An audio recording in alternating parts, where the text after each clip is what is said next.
Bonjour à tous et bienvenue chez Majordome Digital. Aujourd'hui, on va vous parler d'une question qu'on nous pose souvent en formation et c'est pourquoi c'est important d'avoir une stratégie omnicanal sur les réseaux sociaux. Pour répondre à cette question, je laisse la parole à Pierre Rétille. Bonjour tout le monde et bonjour Clara, on est ravis en tout cas de vous retrouver pour cette nouvelle vidéo de Majordome Digital. Effectivement, c'est une question qu'on nous pose régulièrement lors de nos différentes formations. Peut-être on peut déjà revenir simplement sur le fait de c'est quoi réellement une stratégie omnicanal. Le fait de réfléchir à une stratégie omnicanal, ce n'est pas uniquement de réfléchir à sa stratégie par exemple sur Facebook, indépendamment par exemple aussi de sa stratégie, imaginons sur Instagram, mais ça va être d'avoir une réflexion qui va être réellement globale et on va réfléchir à notre communication, non pas sur un seul de ces leviers de communication, mais sur tous ces leviers de communication en simultané afin d'avoir une communication qui sera la plus cohérente et la plus pertinente possible. Ok, très bien, merci Pierre. Mais concrètement, comment choisir le bon réseau social? Est-ce que je dois créer un compte sur chaque réseau? Alors, effectivement, c'est une très bonne question. L'importance d'une stratégie omnicanal, c'est d'être le plus vu possible par ses utilisateurs. Plus on sera présent sur Internet, plus on sera présent sur, par exemple au niveau local avec Google My Business, sur les moteurs de recherche, avec un site Internet et sur les différents réseaux sociaux, plus on a de chances d'être visible aux yeux de vos potentiels prospects.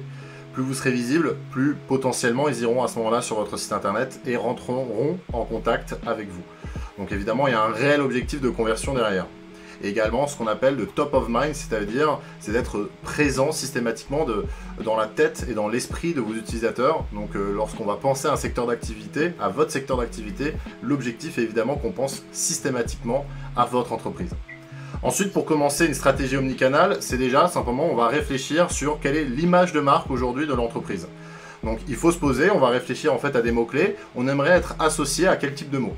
Donc par exemple, on aimerait avoir le côté, imaginons pour un commerce, un artisan, le côté traditionnel, fait main, une expertise, un peu un côté premium. Donc on va réfléchir comment, dans notre communication, on pourra faire ressortir ce genre de valeur. Donc c'est important dans un premier temps de réfléchir à ça, à son image de marque, pour ensuite définir sa stratégie de communication sur les différents réseaux sociaux. Dans l'idéal, il faut être présent sur un maximum de ces leviers. Donc typiquement, si vous pouvez être présent sur quasiment tous les réseaux sociaux, allez-y.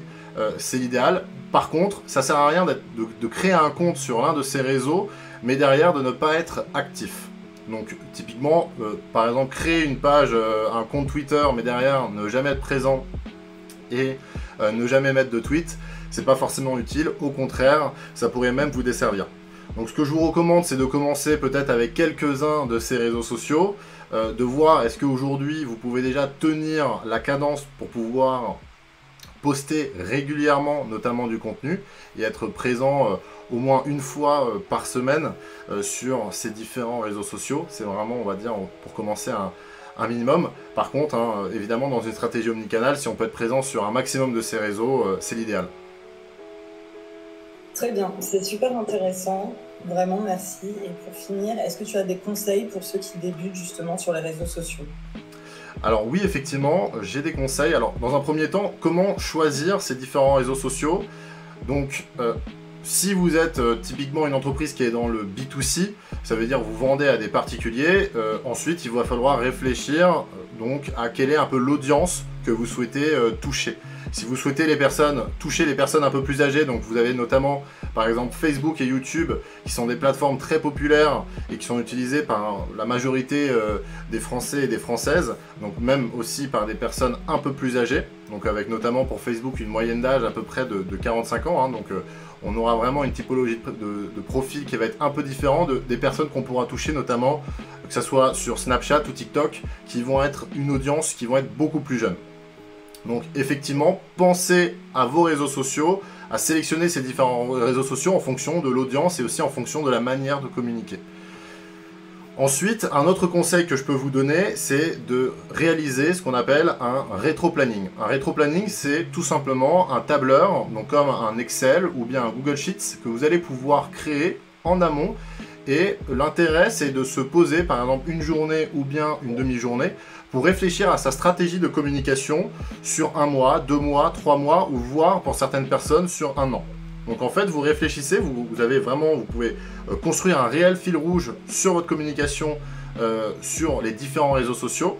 Vous réfléchissez tout de suite à tous les posts. Vous pouvez déjà directement écrire les différents posts, les différentes descriptions, les différents hashtags.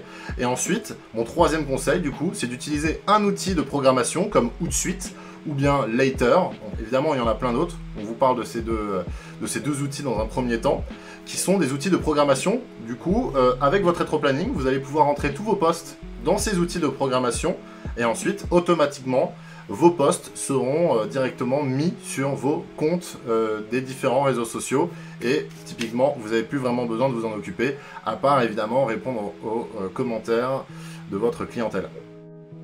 Ok, c'est parfait. Merci beaucoup Pierre d'avoir répondu à nos questions. N'hésitez pas à nous faire un retour sur la vidéo et à nous suivre sur les réseaux sociaux. C'était Majordome Digital et on vous dit à très bientôt. Ciao. Merci beaucoup Clara, merci tout le monde et à bientôt.